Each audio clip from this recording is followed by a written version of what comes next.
बेटा हेस लॉ हमसे क्या कह रहा है?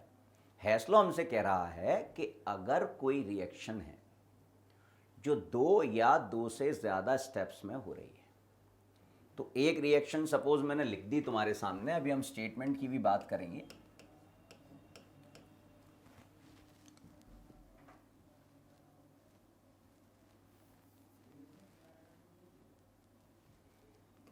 A gives us D।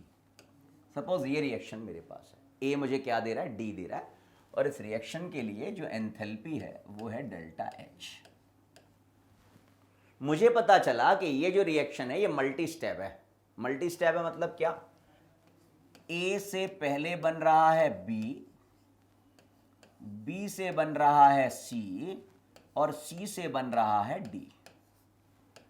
इसके लिए एंथैल्पी कुछ ना कुछ तो होगी, मैंने मान लिया डेल्टा H1 है। इसके लिए भी कुछ ना कुछ होगी, मैंने मान लिया डेल्टा H2 है। इसके लिए भी कुछ ना कुछ होगी, मैंने मान लिया डेल्टा H3 है। अब मैं देख रहा हूं इन तीनों रिएक्शंस का सम मुझे ये वाली रिएक्शन देगा। तो अब मुझे पता है कि डेल्टा H एक एक्सटेंसिव वेरिएबल है, मतलब एडिटिव क्वांटिटी है। तो जो ओवरऑल एंथैल्पी होगी delta H, that will be equal to the sum of the enthalpies involved in all those steps। तो स्टेटमेंट को मैं क्या कहूंगा? मैं कहूंगा if a reaction is proceeding in 2 or more than 2 steps, then the overall enthalpy of the reaction will be equal to the sum of the enthalpies involved in all those steps। अगर कोई reaction 2 या 2 से ज्यादा steps में हो रही है तो उस रिएक्शन की ओवरऑल एंथैल्पी उन सभी इन्वॉल्व स्टेप की एंथैल्पीज के सम के बराबर होती है। This law was presented by Hess। According to this law, if a chemical reaction can be made to take place in a number of ways in one or in several steps, the total enthalpy change, that is the total heat, is always the same, that is the total enthalpy change is independent of the intermediate step involved in the changes। जो भी हो रहा है change नहीं होगा।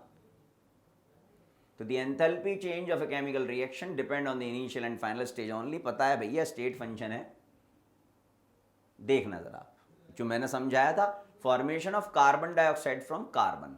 ये देखो, carbon is directly converted into carbon dioxide by this process. Delta H की वैल्यू क्या है? -94। समझना, CS + O2 gives us CO2। Second method, carbon is first converted into carbon monoxide and carbon monoxide again converted into carbon dioxide. तो ये 2 step में हो गई।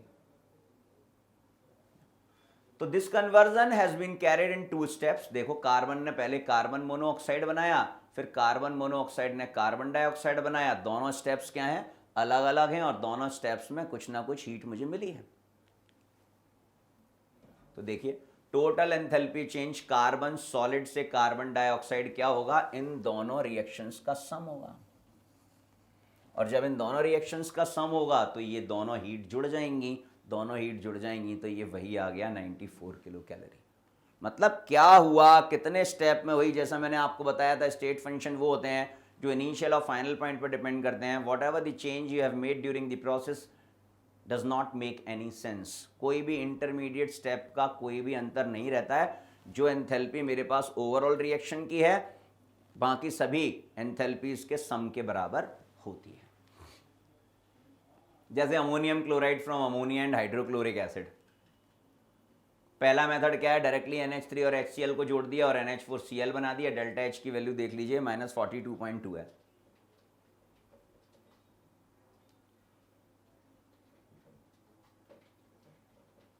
Second method क्या है कि पहले मैंने NH3 गैस को NH3 एक्वस में कन्वर्ट किया, HCl गैस को HCl एक्वस में कन्वर्ट किया,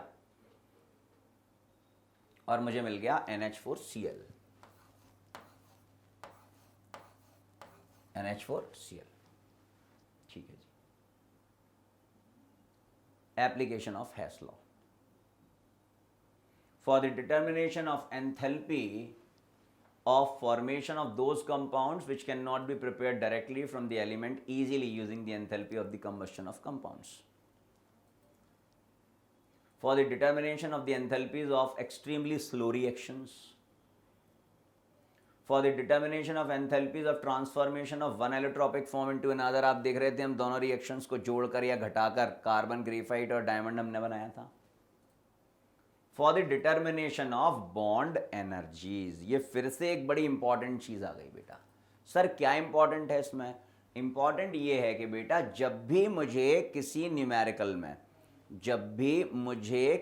न्यूमेरिकल में bond energy, bond enthalpy, bond dissociation energy, bond dissociation enthalpies दे रखी हैं, प्रीफिक्स क्या लगा हुआ है? बॉन्ड।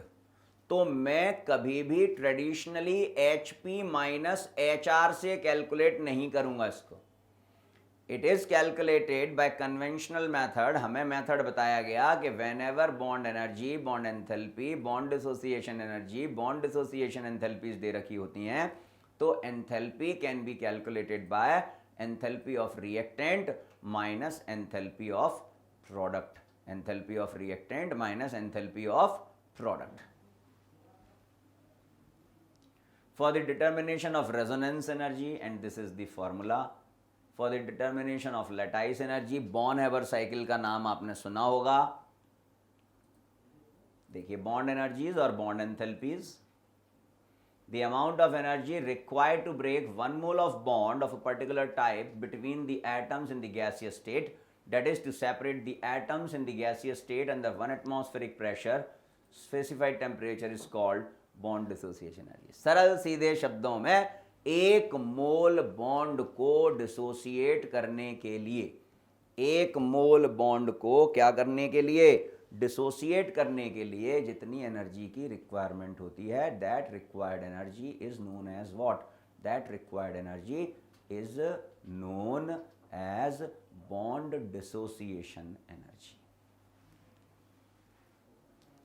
फॉर एग्जाम्पल H2 से मैंने 2H बनाया, इसको क्या किया मैंने? बॉन्ड को डिसोसिएट किया, तो 433 kilo joule per mole is the bond dissociation energy of hydrogen. Cl2 यानी कि Cl सिंगल बॉन्ड Cl से मैंने 2Cl बनाया, मतलब मैंने क्लोरीन के बीच के बॉन्ड को तोड़ा, तो bond dissociation energy is 242.5।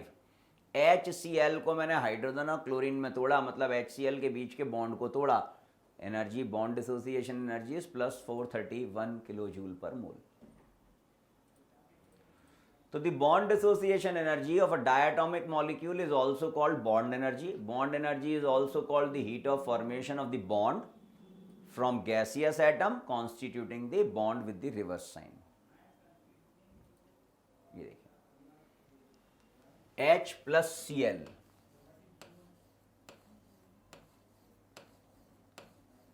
gives us HCl, delta H की वैल्यू है माइनस 431 किलो जूल।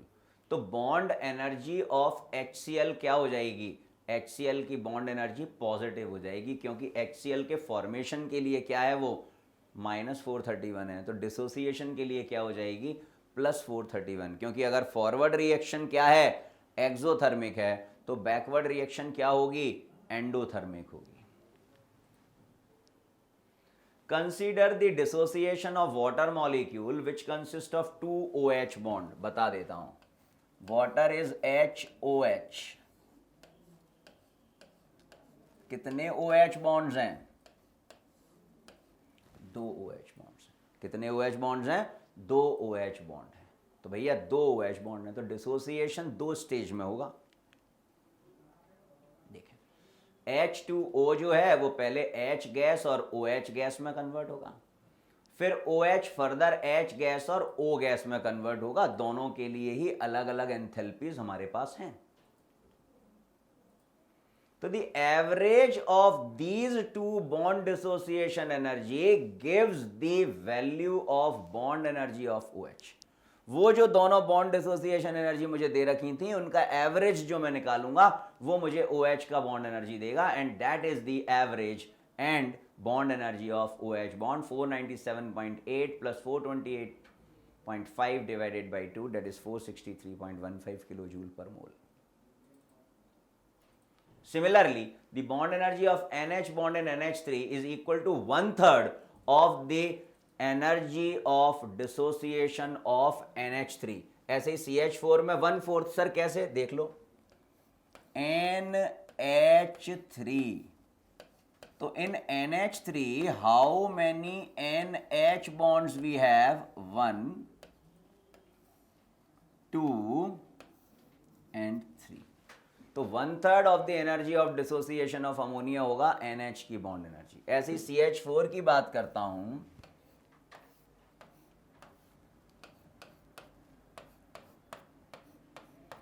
तो how many CH bonds we have? 1, 2, 3 और 4। तो this is the equal to the 1/4 of the energy of dissociation of CH4। जब भी bond energy पूछेगा तो bond dissociation energy का 1/4 कर देंगे मीथेन के लिए और 1/3 कर देंगे किसके लिए? अमोनिया के लिए। तो देखो बॉन्ड एनर्जी ऑफ CH हो गया 1664/4 यानी कि 416 किलो जूल। तो जब मैं मीथेन से क्या बना रहा हूं, इसको बॉन्ड डिसोसिएट कर रहा हूं, तो it will be what? It will be 4 time, क्योंकि हम बोल रहे हैं ना कि बॉन्ड एनर्जी क्या है? Bond energy bond dissociation energy का क्या है? 1/4 है। तो बॉन्ड डिसोसिएशन एनर्जी तो मेरे पास है 1664, तो बॉन्ड एनर्जी क्या हो जाएगी? उसका 1/4, because in CH4 we have 4 CH bonds, क्योंकि CH4 में मेरे पास कितने बॉन्ड्स हैं? 4 CH बॉन्ड्स हैं।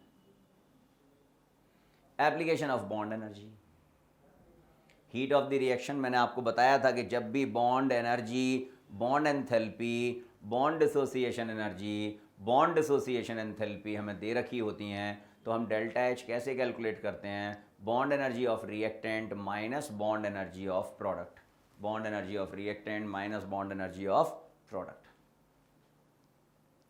डिटर्मिनेशन ऑफ रेजोनेंस एनर्जी, ये रेजोनेंस एनर्जी का फॉर्मूला होता है एक्सपेरिमेंटल और actual heat of formation minus calculated heat of formation. अब आ गए बेटा क्वेश्चंस पर, मतलब इधर जो हमारी थ्योरी थी थर्मोडायनेमिक्स की वो हो गई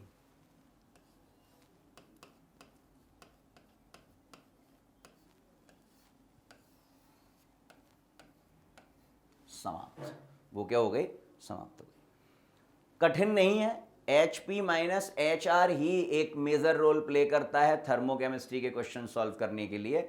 बॉन्ड एनर्जीज दे रखी होती हैं तो HR minus HP will play important role for the calculation of delta H। Resonance energy पर बेस्ड क्वेश्चन रेयरली पूछे जाते हैं, नीट में कभी नहीं पूछे जाते, मेंस में कभी कभी पूछ लिए जाते हैं।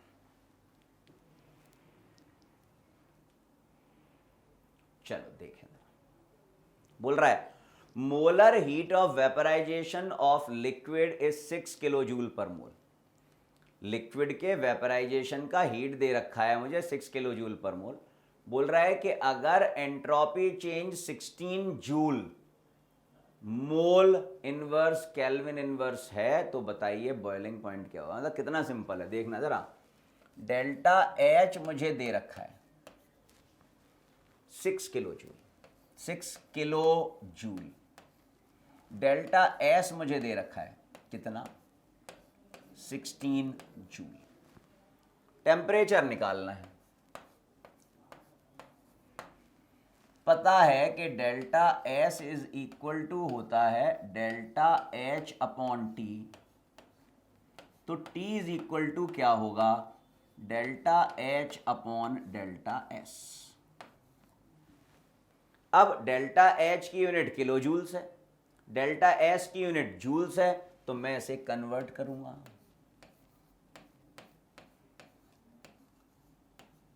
6 इंटू 10⁻³ जूल्स। अब फॉर्मूले में वैल्यू पुट कर देता हूं। 6 इंटू 10⁻³ मतलब 6000 और ये मुझे 16 दे रखा है। कितना आंसर आ जाएगा? 16 4 जा 3 जा 375 केल्विन। 375 केल्विन, क्योंकि कैपिटल T है। देखो आंसर में आपको कंफ्यूज करेगा वो। 375 डिग्री सेल्सियस भी है, 375 केल्विन भी है। मेरी वैल्यू तो 375 आ रही है, लेकिन मैंने केल्विन क्यों सिलेक्ट किया है? क्योंकि मैं फॉर्मूले में कैपिटल T ले रहा हूं यूनिट भी किस में है, केल्विन में है, तो capital T is absolute temperature यानी कि टेम्परेचर इन केल्विन, तो आंसर भी किस में आएगा, केल्विन में आएगा। आंसर केल्विन में आ गया और मुझे मिल गया, option number B is my answer. चलो देखें, प्रश्न अच्छा है। In which of the following neutralization reactions the heat of neutralization will be highest.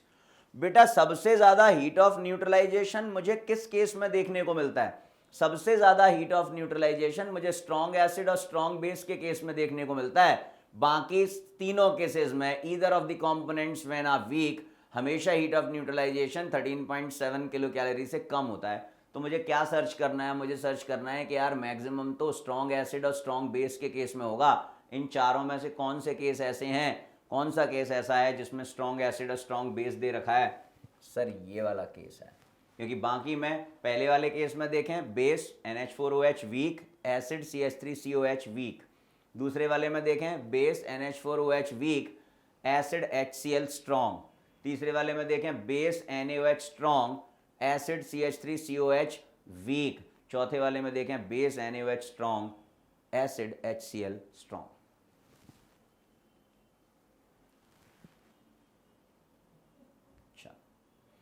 Heat of transition of graphite into diamond would be, देखो अभी अभी हमने बात की थी, बड़े ध्यान से देखना। मैं ग्रेफाइट को डायमंड में कन्वर्ट करना चाहता हूं, तो ग्रेफाइट को डायमंड में कन्वर्ट करने के लिए मुझे पहली वाली रिएक्शन में से दूसरी वाली रिएक्शन को घटाना पड़ेगा।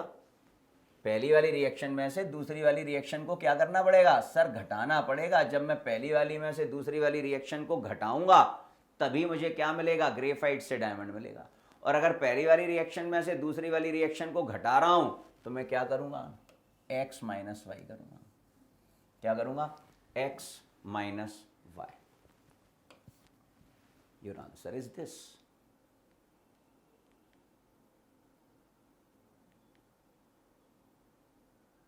चलो देखें, हमें यह दे रखा है बेटा, CO2 का हीट ऑफ फॉर्मेशन, H2O का हीट ऑफ फॉर्मेशन,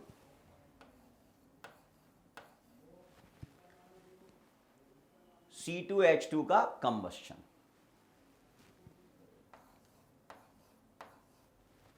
सबके लिए डेल्टा H की वैल्यूज दे रखी हैं, ध्यान से है ना। चलो, वो हमसे कह रहा है एसिटिलीन का हीट ऑफ फॉर्मेशन निकालिए। ये है आपके पास रिएक्शन नंबर 1। इस तरह के क्वेश्चन थोड़े से लेंथी होते हैं लेकिन होते आसान है। ये है आपके पास इक्वेशन नंबर 2 और ये है आपके पास इक्वेशन नंबर 3। ध्यान देना बेटा, बहुत ध्यान देना, क्योंकि ये कॉन्सेप्ट डिस्कस कर रहे हैं। अगर ये समझ में आ गया तो क्वेश्चन चुटकियों में सॉल्व होंगे। देखते जाना। एसिटिलीन मतलब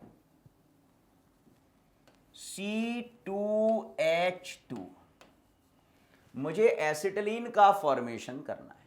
तो एसिटिलीन का फॉर्मेशन कैसे होगा, 2C plus H2 gives us what, C2H2। Reaction तो यही बनेगी,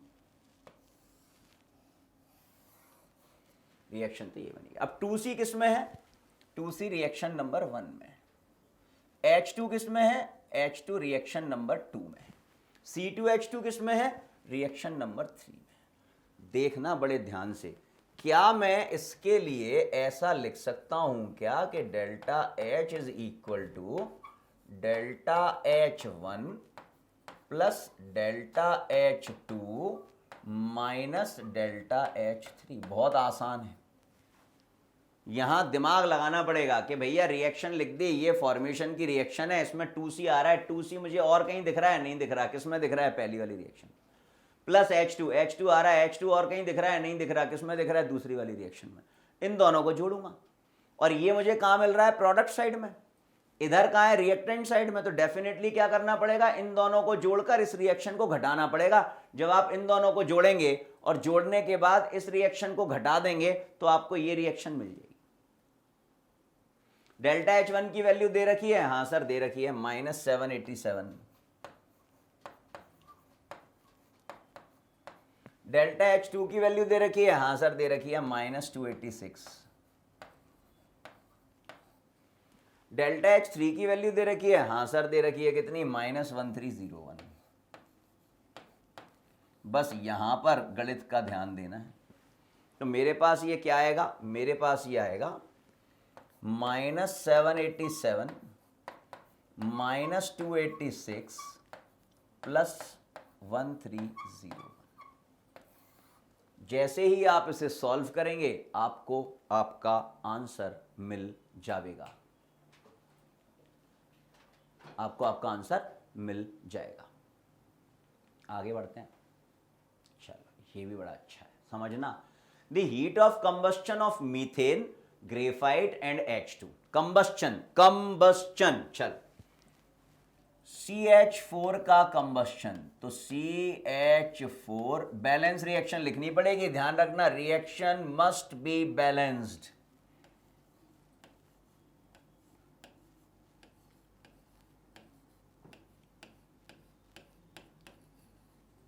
रिएक्शन में ये होता है। अब मैंने देखा कार्बन कितना है, 1 है, हाइड्रोजन कितना है, 4 है, 4 है, तो मुझे यहां पर क्या करना पड़ेगा, 2 करना पड़ेगा, हो गया। अब ऑक्सीजन कितने हो गए हैं, 2 और 2 4, और यहां पर कितने हैं, 2। देख लो रिएक्शन बैलेंस है। अब ये हो गया मीथेन का कंबस्शन। इसके लिए मुझे कितनी हीट दे रखी है, मुझे हीट दे रखी है 20 kilo calorie. Delta H is 20 kilo calorie. Combustion of graphite, तो कार्बन ग्रेफाइट प्लस O2 क्या मिलेगा बच्चों, CO2। इसके लिए डेल्टा एच क्या दे रखा है, डेल्टा एच दे रखा है -40।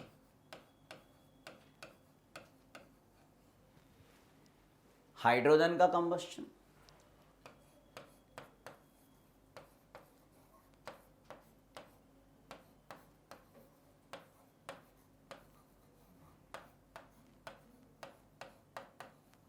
डेल्टा एच दे रखा है, क्या दे रखा है, -10 किलो कैलोरी। वैल्यूज मुझे सारी दे रखी है, ध्यान से समझना। बोला है मीथेन के फॉर्मेशन की हीट निकालो। This is equation number 1, this is equation number 2, this is equation number 3। ये 3 केस मुझे दिए हैं और मुझसे बोला है heat of formation of methane calculate करो भैया। Heat of formation of methane, तो मुझे रिएक्शन लिखना आना चाहिए। कैसे लिखूंगा, when 1 mole of substance is formed from its constituent element, यानी कि when 1 mole of methane is formed from carbon and hydrogen. तो अब जरा ये देखो कि ये जो रिएक्शन है जिसके लिए मुझे हीट ऑफ फॉर्मेशन कैलकुलेट करना है, ये रिएक्शन इन तीनों रिएक्शंस में क्या करने पर आएगी। कार्बन दिख रहा है, हाँ दिख रहा है। हाइड्रोजन दिख रहा है, हाँ दिख रहा है। लेकिन कितना हाइड्रोजन है यहां, सर 1, मतलब H2 है। मुझे कितना चाहिए, 2H2। यानी कि इक्वेशन नंबर 3 में मैं 2 से क्या करूंगा, मल्टीप्लाई करूंगा। इक्वेशन नंबर 3 में मैं क्या करूंगा, मैं 2 से मल्टीप्लाई करूंगा। मतलब second plus twice of equation number 3। CH4 दिख रहा है, हाँ सर दिख रहा है। कहां है, रिएक्टेंट साइड में। मुझे कहां चाहिए, प्रोडक्ट साइड में। तो देखो मैंने फटाफट बना दिया, क्या, equation number 2 minus twice of equation number 3, sorry plus twice of equation number 3 minus equation number 1। Equation number 2 क्या है, -40 plus twice of equation number 3 क्या है, -10 माइनस इक्वेशन नंबर 1 क्या है, 40। इक्वेशन नंबर 1 क्या है, 40। 40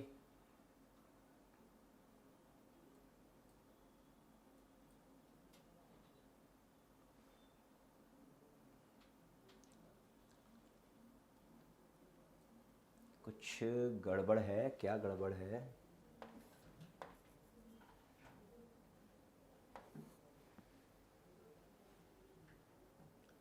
फ्रेश पेज पर सॉल्व कर लेते हैं।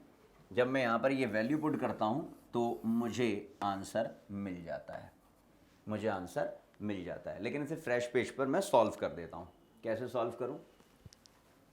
मीथेन का कंबस्शन मुझे दिया है,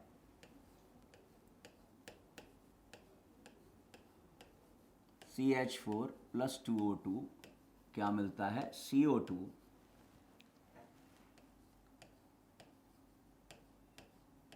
प्लस 2H2O।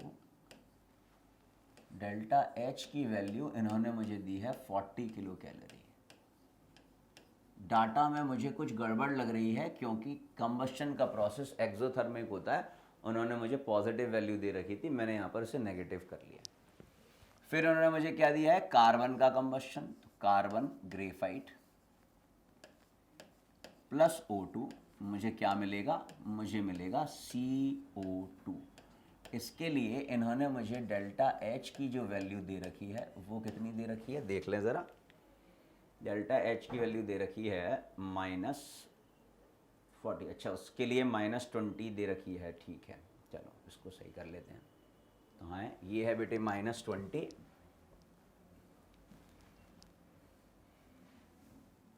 -20। इसके लिए मेरे पास है -40 -40 किलो कैलोरी। और मुझे क्या दे रखा है, उन्होंने मुझे दे रखा है हाइड्रोजन के कंबस्शन की एनर्जी जो है H2O, और वो वैल्यू इन्होंने मुझे क्या दे रखी है, वो वैल्यू इन्होंने मुझे दे रखी है -10।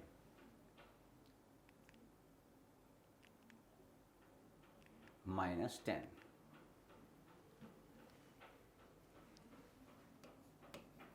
10 किलो कैलोरी।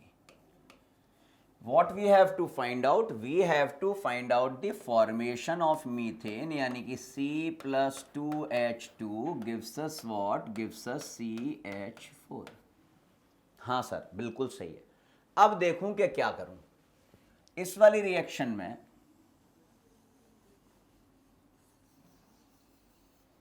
जब मैं 2 से मल्टीप्लाई करूंगा तो मुझे मिलेगा 2H2 plus O2 gives us what? Gives us 2H2O। तो इसके लिए डेल्टा H हो जाएगा -20 किलो कैलोरी। क्या हो जाएगा, -20 किलो कैलोरी। अब मैं देखूं भैया, कार्बन ये है इक्वेशन नंबर 1, ये है equation number 2, and now this is our equation number 3। तो मैं क्या करूंगा, दूसरी और तीसरी को जोड़ूंगा, मतलब equation number 2 plus equation number 3 minus equation number 1। Equation number 2 मेरे पास है -40, इक्वेशन नंबर 3 मेरे पास है -20, और इक्वेशन नंबर 1 मेरे पास है -20। तो देखिए मेरे पास जो वैल्यू आई ये हो गया कैंसिल, मेरे पास जो वैल्यू आई वो आई -40 किलो कैलोरी। कुछ कैलकुलेशन में हम एरर कर रहे थे, तो देखिए -40 किलो कैलोरी हमारा आंसर होगा। -40 किलो कैलोरी हमारा आंसर होगा।